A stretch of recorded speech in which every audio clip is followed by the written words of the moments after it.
First contact gone wrong.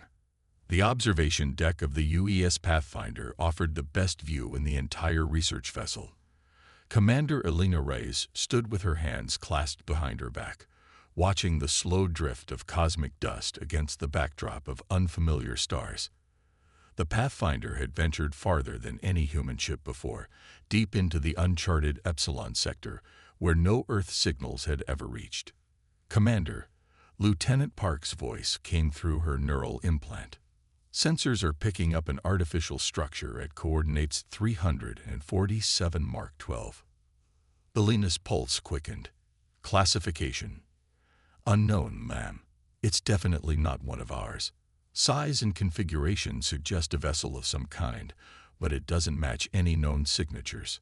3 years of deep space exploration had prepared Elena for this moment. First contact with an extraterrestrial intelligence.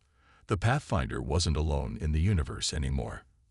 "Alert status yellow," she ordered, already moving toward the bridge.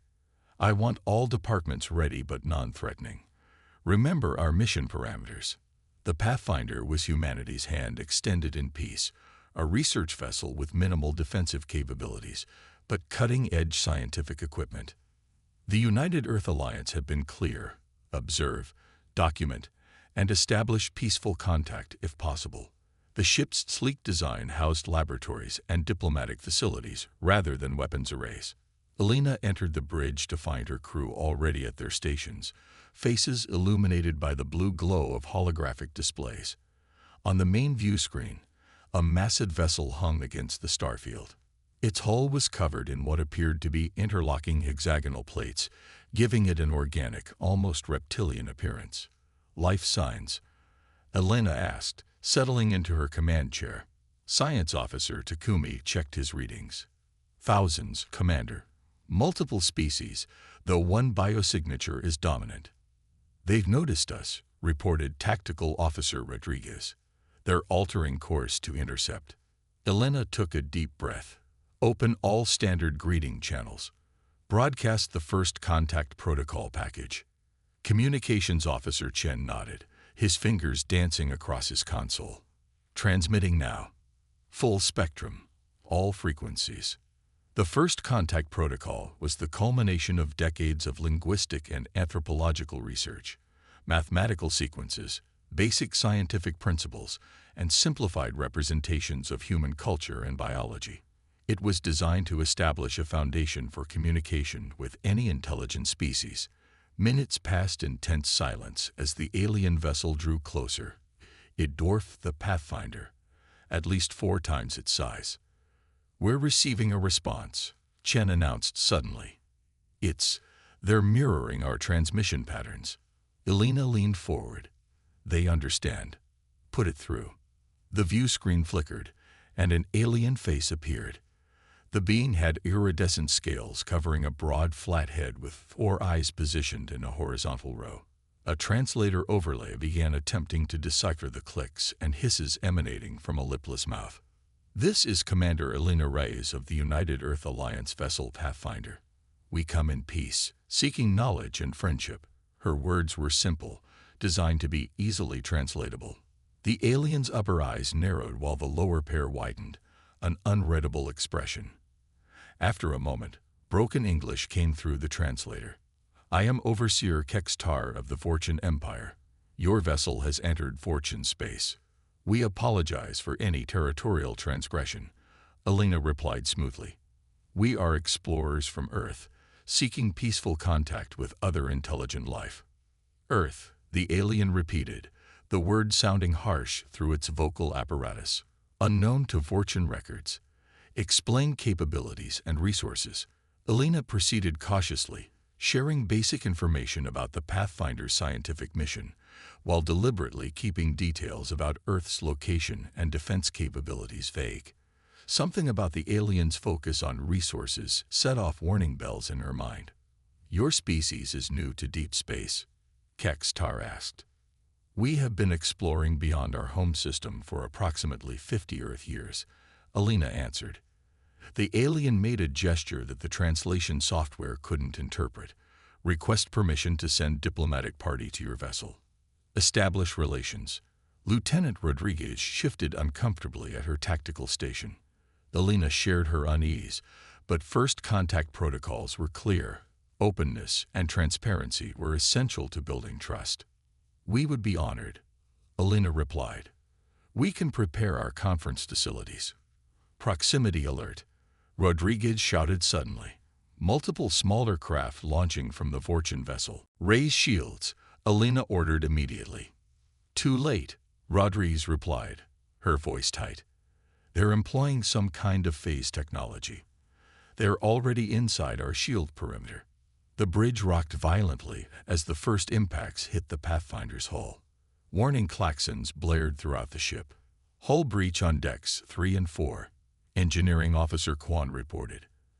They're cutting through our outer plating. On the view screen, Overseer Kextar's expression hadn't changed. Your technology is valuable. Your species is unknown. Both will serve the Empire well. This is an act of war, Alina stated firmly, even as she activated the ship's internal defense protocols. The United Earth Alliance will respond. Your alliance is far away, Kextar responded, and you are alone. The transmission cut off as another explosion rocked the ship. Alina gripped her command chair, mind racing through options. All hands, prepare for boarding action, she announced shipwide. Security teams to breach points. Initiate Protocol Omega. Protocol Omega was the Pathfinder's last resort measure. If capture seemed inevitable, all sensitive data would be purged, and an automated distress beacon would be launched, carrying the ship's logs and tactical information back toward Earth space. Commander, Chen called out, the aliens are jamming our communications. We can't launch the distress beacon. Alina's expression hardened. Reroute through the auxiliary systems. Use the scientific arrays if you have to. They're through, Rodriguez reported. Boarding parties on decks 3, 5, and 7. The bridge doors sealed automatically as the sound of weapons fire echoed through the corridors. The Pathfinder carried only a small security contingent. They wouldn't last long against a determined military force. Status of the distress beacon, Alina demanded.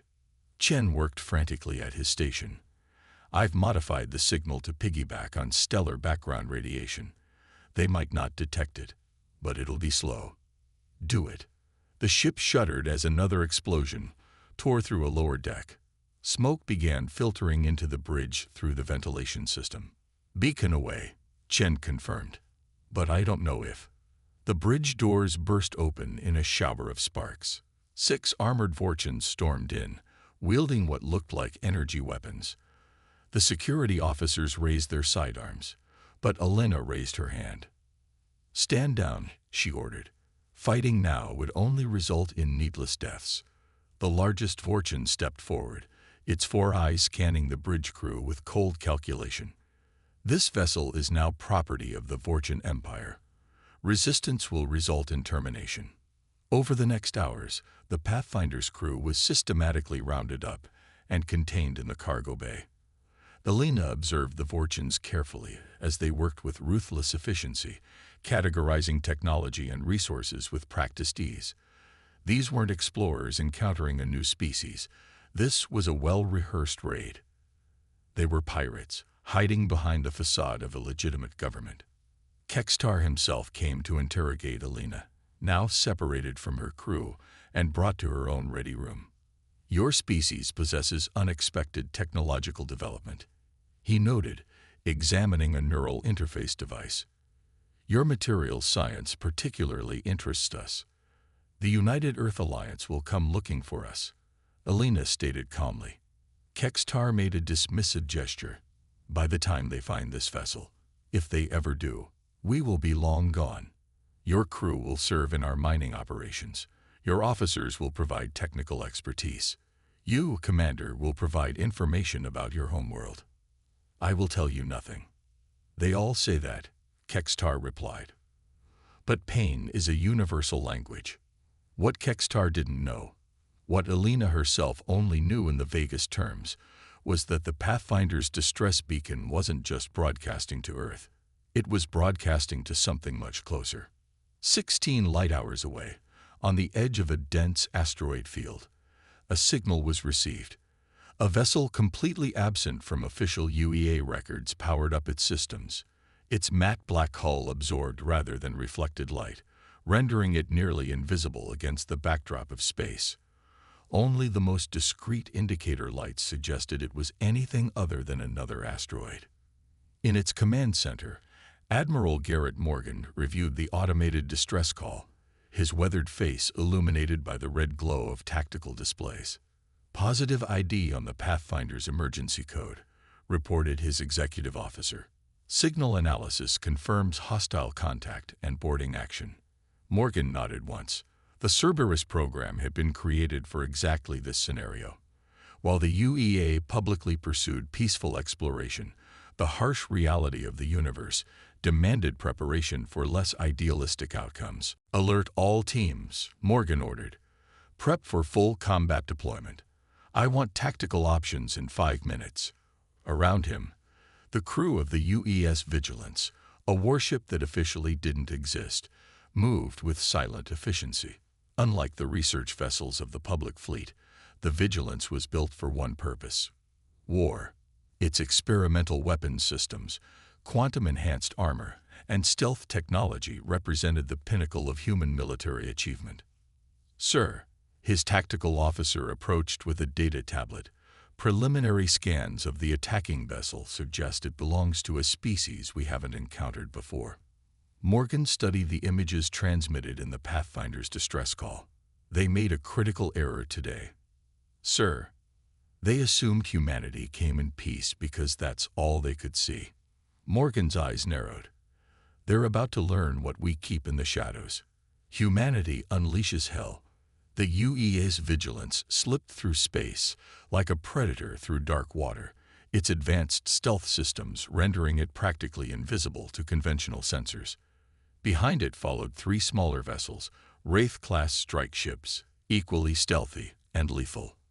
Admiral Morgan stood on the bridge, hands clasped behind his back as he studied the tactical display showing the Pathfinder being towed by the massive Fortune vessel. "Status report," he ordered quietly. "All systems nominal, Admiral," responded his XO. "Commander Sarah Chen. Wraith Squadron reports ready for deployment. Marine teams standing by." Morgan nodded. "And our new toys?" "The ODIN system is online and calibrated.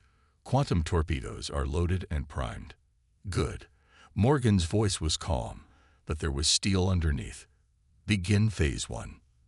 The Cerberus fleet had been shadowing the Fortune ship for 6 hours now, gathering intelligence and waiting for the perfect moment to strike.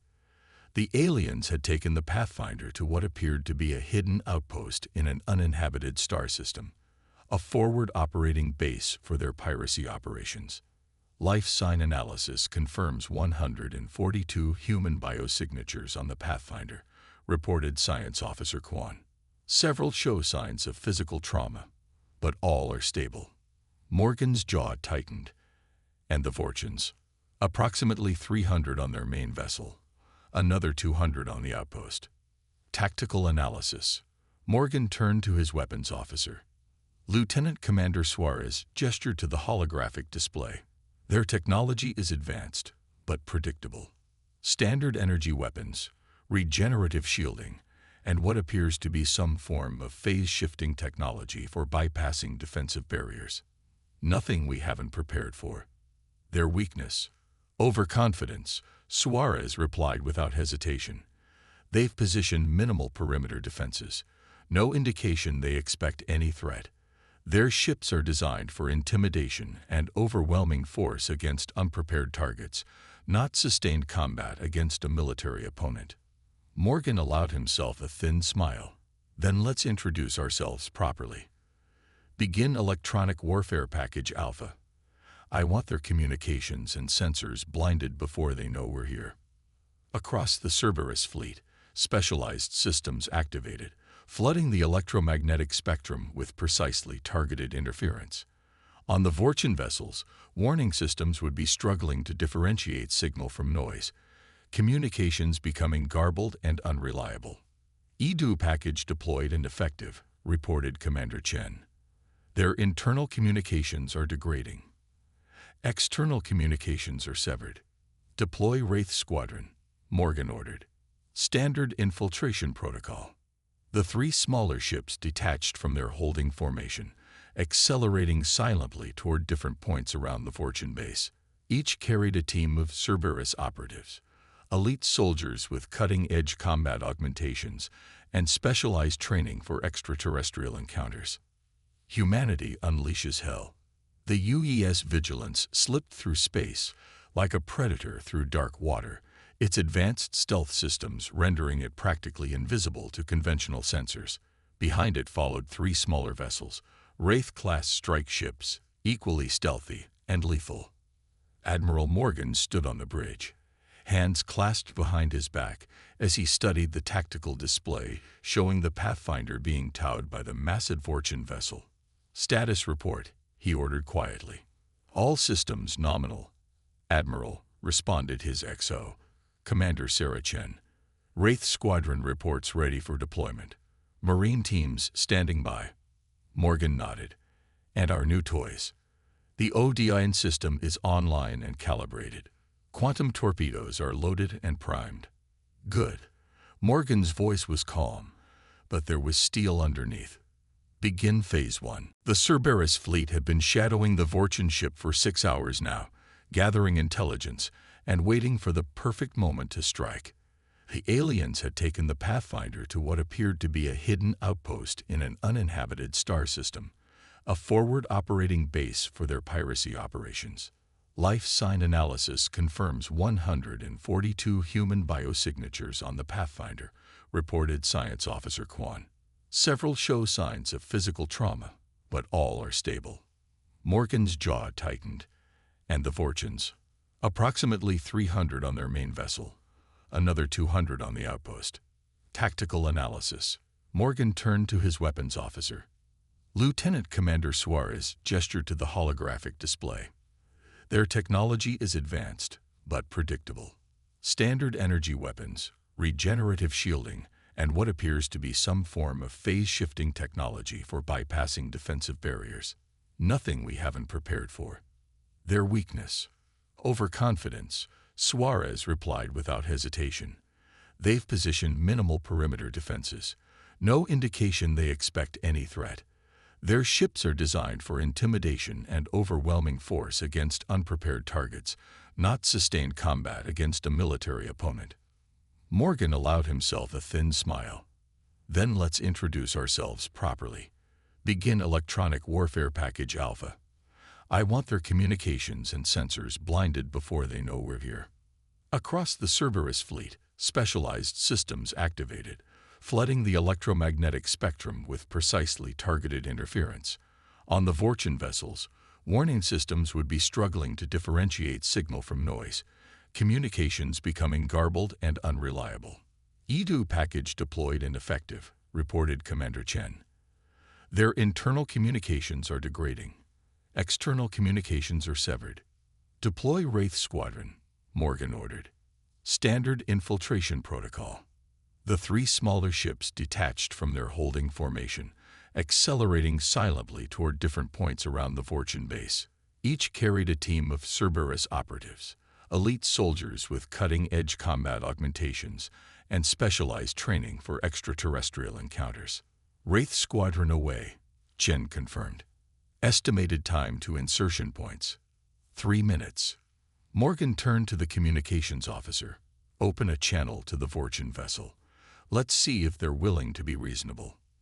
Meanwhile, aboard the captured Pathfinder, Commander Elena Reyes was planning her own resistance. The Fortunes had underestimated human resilience, keeping the crew contained but not completely immobilized. Using a series of hand signals and whispered conversations during shift changes of their guards, she had organized her people. "Status," she murmured to Lieutenant Park, who had just returned from a supervised work detail. "They've integrated our propulsion systems with their towing mechanisms," Park whispered back. "They're planning to move us again within the hour. Their security is concentrated on the bridge and engineering. The science labs are lightly guarded." Elena nodded slightly. The science labs housed equipment that could be repurposed, perhaps not as weapons, but certainly as distractions. Her planning was interrupted as alarms suddenly blared throughout the ship. The Vorchin guards became agitated, chittering to each other in their native language before several rushed out, leaving only 2 to watch over the human prisoners. "Something's happening," Alina observed, careful to keep her expression neutral despite the hope rising within her. Outside, chaos was unfolding. The Vorchin command center erupted in frantic activity as systems failed across their network. Overseer Kekstar stormed into the control room, all 4 eyes narrowed in anger. "What is happening?" he demanded. "Unknown interference across all bands," reported a subordinate. "We've lost contact with perimeter stations and patrol vessels." "A malfunction." "Negative, Overseer. Pattern suggests deliberate jamming. Highly sophisticated." Kekstar's scales shifted color slightly, a sign of concern. "Scan all approaches. Activate defense grid." Unable to comply. Targeting systems are not responding. On the main view screen, static cleared momentarily to reveal a human face, older, with steel-gray hair and the hardened expression of a career military officer. "Attention Vorchin vessel. This is Admiral Garrett Morgan of the United Earth Alliance Cerberus Fleet. You have illegally seized a UEA vessel and taken its crew captive. This constitutes an act of war against humanity." Kekstar stared in confusion. Cerberus Fleet. There was no record off. Morgan continued, his voice coldly professional. "You will immediately release all human prisoners and surrender your vessel. You have 3 minutes to comply before we commence hostilities." The transmission cut off, leaving the Vorchin command center in stunned silence. "Scan for the source," Kekstar ordered. "Impossible through the interference," came the reply. "But energy readings indicate multiple vessels, configurations unknown." Kekstar's experience as a raider had taught him to recognize when a situation had turned against him. This was no bluff. Launch all fighters, battle stations, but it was already too late. As the first Vorchin defense craft began to power up, precision strikes from quantum torpedoes tore through their launching bays. The Wraith ships, now in position, decloaked just long enough to deploy their deadly payloads before vanishing again. Simultaneously, on 3 different points of the Vorchin base, armored figures materialized through one-way quantum tunneling, a technology the Vorchins had never encountered. Each operative moved with lethal efficiency, neutralizing alien defenders before they could sound alarms. Back on the Vigilance, Morgan watched the operation unfold on tactical displays. Phase 2. Initiate ODIN. The ODIN system, Orbital Defense Interdiction Network, was the Cerberus program's most closely guarded weapon. Microscopic drones, millions of them, were deployed in a cloud around the Vorchin vessels. Each drone was programmed to target weapon systems and propulsion while avoiding life support. A technological scalpel rather than a hammer. Within seconds, the drones infiltrated the Vorchin ships through maintenance ports and ventilation systems, disabling critical systems with precision electromagnetic pulses. "ODIN deployment successful," reported Commander Chen. "Target vessels are being systematically neutralized. Wraith teams report they've reached the Pathfinder and are engaging hostile forces." Aboard the captured research vessel, Alina and her crew heard the sounds of combat growing closer. The remaining Vorchin guards were nervously watching the entrance to the cargo bay, weapons raised. Alina caught Lieutenant Rodriguez's eye and nodded slightly. It was time. As if on cue, the ship's emergency systems activated.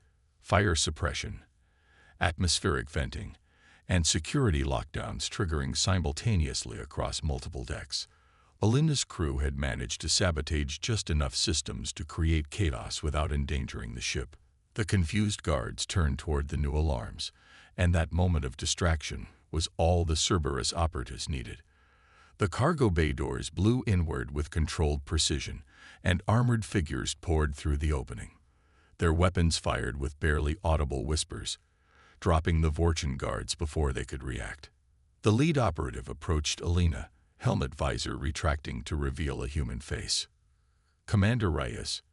Major Diana Ortiz, Cerberus Special Operations. We're here to take you home. Elena's relief was tempered by professional curiosity. Cerberus. I've never heard of your unit. That's by design, ma'am, Ortiz replied with a slight smile.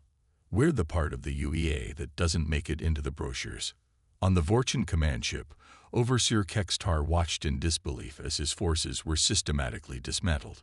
Sensor readings showed his ship's weapons and engines failing simultaneously, while security feeds displayed armored humans moving through his base with impossible speed and coordination. When the bridge doors burst open, Kextar was already reaching for his ceremonial surrender banner, a concept he'd never imagined needing until today. Admiral Morgan stepped onto the Vorchan bridge, flanked by Cerberus operatives. His expression revealed nothing as he surveyed the alien command center. Overseer Kextar, I presume. The Vorchan commander lowered his head slightly. You knew of us. We make it our business to know all potential threats, Morgan replied evenly. The Pathfinder was never alone. It was bait. Kextar's 4 eyes blinked in sequence, a sign of shock in his species. Bait. The United Earth Alliance's peaceful exploration program is genuine, Morgan explained. But we're not naive. Each research mission is shadowed by Cerberus vessels, waiting in the darkness. You weren't the first to mistake our peaceful overtures for weakness. You are, however, the first to survive the lesson. Within hours, the Pathfinder crew was safely recovered, and the Vorchan pirates secured. Elena found herself in a conference room aboard the Vigilance, facing Admiral Morgan across a polished table. You used my ship and crew as bait, she stated, her tone carefully controlled. I protected your ship and crew, Morgan corrected. The Pathfinder's mission was genuine. First contact, scientific research, all of it real. But this is a dangerous galaxy, Commander. The Cerberus program exists to ensure that humanity's idealism doesn't become our epitaph. Elena considered this. And now we have valuable intelligence on Vorchan technology and tactics. We have a pirate fleet to study and prisoners to interrogate. Most importantly, we've sent a message that will spread through whatever networks these pirates operate in. What message is that? Morgan's expression hardened slightly. That humanity comes in peace, but we're prepared for war. That our extended hand holds an olive branch, but our other hand holds a sword. And that those who mistake our compassion for weakness learn their error quickly and permanently. Elena nodded slowly. The universe was evidently more complex and dangerous than the optimistic mission briefings had suggested.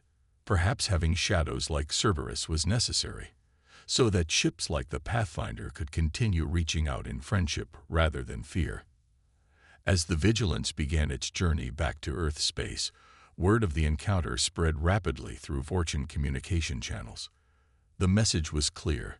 A new species had emerged from an unknown sector of space, one that appeared peaceful at first glance, but concealed unexpected depths. The humans were coming, extending hands in peace, but backed by shadows and steel. And throughout the galaxy, other species began to take notice.